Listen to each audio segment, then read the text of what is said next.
Let me start with Plato's allegory of the cave. In the story, prisoners are chained in darkness with their entire lives reduced to watching shadows flicker across a wall. These shadows become their reality because they have never seen anything else. When one prisoner is finally freed and steps outside, he is overwhelmed by the brightness of the real world but eventually understands the truth. The shadows were only distorted fragments of reality. When he returns to tell the others, they reject him out of fear and stubbornness. They prefer the comforting illusion they already know. Plato's lesson is that people often choose appearances over truth, and that discovering reality requires effort, discomfort, and the courage to question what is being presented to us. This idea becomes extremely relevant when we look at the situation surrounding Charlie Holmes. On the surface, Charlie appears to be a prodigious young Cuba. His videos show dramatic solves, eye-catching times, and the kind of personality that easily attracts views and support. For many of his followers, especially younger viewers, this public image becomes the version of the shadows on the wall. They see only the polished clips and the emotional community posts and believe that is the full story.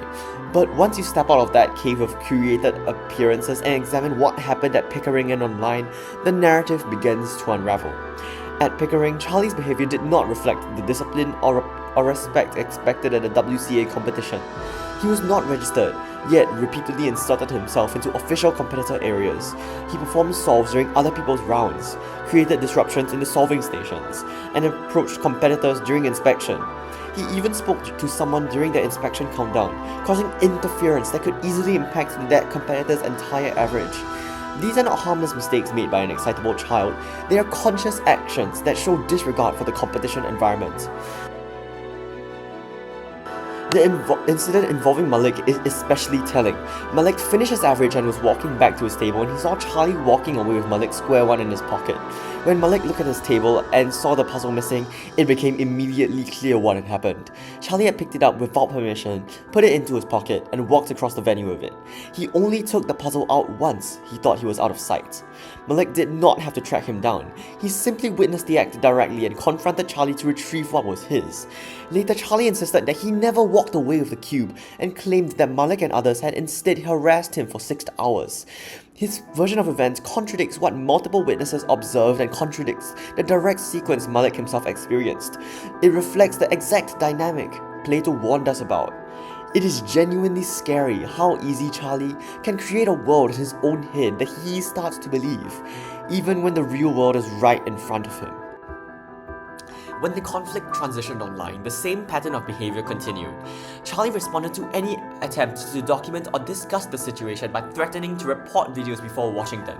He framed any criticism as bullying and insisted that others had no right to speak on the situation.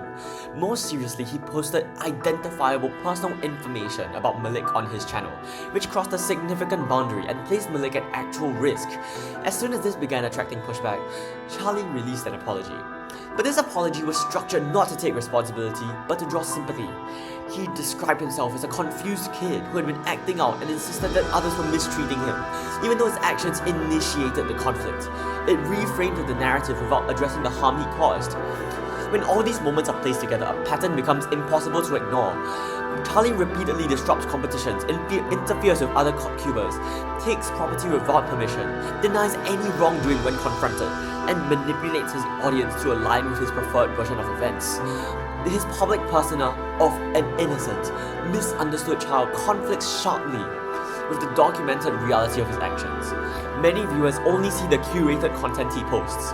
Those are the shadows, the actual events, the behavior at competitions, the manipulation online, and the attempts to control the narrative reveal a much more complex and much more concerning reality.